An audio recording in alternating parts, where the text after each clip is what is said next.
अस्सलाम वालेकुम नाजरीन। पाकिस्तान और अफगानिस्तान के दरमियान T20 वर्ल्ड कप में आज अहम तरीन मुकाबला होने जा रहा है।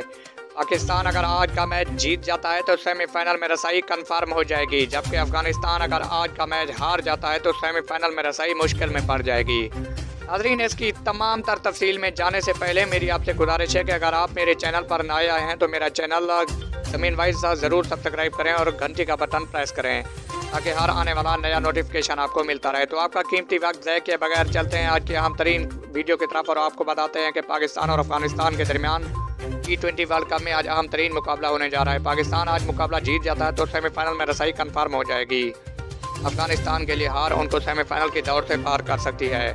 पाकिस्तानी कप्तान बाबर आजम का कहना है कि आज हम अपना विनिंग कॉम्बिनेशन बरकरार रखेंगे।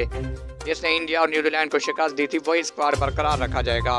पाकिस्तान के स्क्वाड में किसी किस्म की कोई तब्दीली नहीं की जाएगी।